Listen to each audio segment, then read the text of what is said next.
G'day guys, how you going today? So today we're here to spice up your life and talk about how to grow chilies in Tasmania. So we're in our polytunnel right now, and here next to me I have a bird's eye chilli.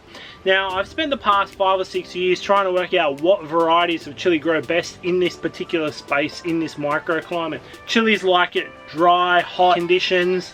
I grow all these chilies in a pot so I can restrict water because we get a lot of rainfall and there's a lot of groundwater. So they're in pots for that reason. Also having it in a pot, because the pots are black, helps to attract the heat as well. So I find that is beneficial for growing chilies. I've spent the last few years mucking around with different varieties. I've grown things like habanero, Peter Penis pepper, which is got a funny name, Szechuan facing heaven, I think that's how you say it, firecracker, bell pepper, bird's eye, jalapeno, California Reaper, and a few different other varieties. Out of all those chilies, the bird's eye chili has to be my #1 pick, and there's a few reasons why. It's covered in chilies, it's hitting flower again, which most chilies do if you continue to remove the red chilies. As soon as they start turning red, if you remove those, induce flowering.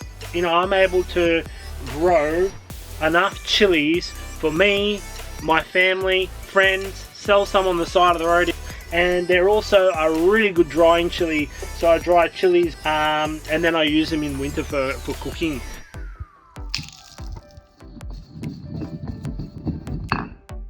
And you only need one plant. You're going to have enough. You're going to want to try and give them away. That's how productive this plant is. If you want hot chilies and you want your chili plant to thrive like these plants are, one of the key things is to restrict water for chilies.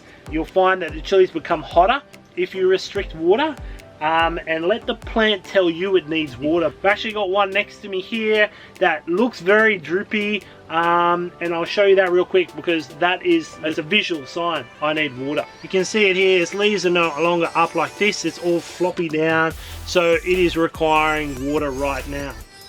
Over the past couple of years I've also had a crack at overwintering chilies as well, something that I found out was possible a few years ago, but I've had really good success.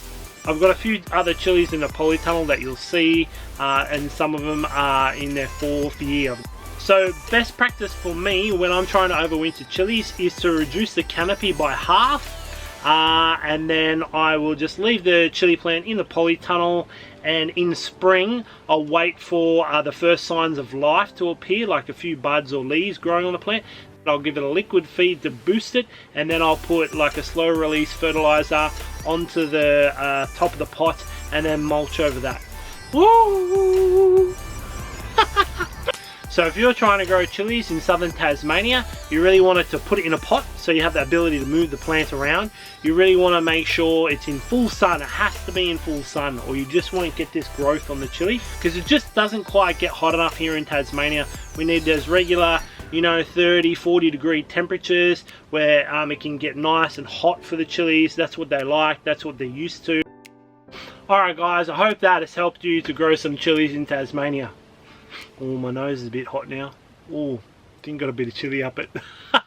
Alright guys, see you later, have a good one. See, no chilies were harmed in the making of this video.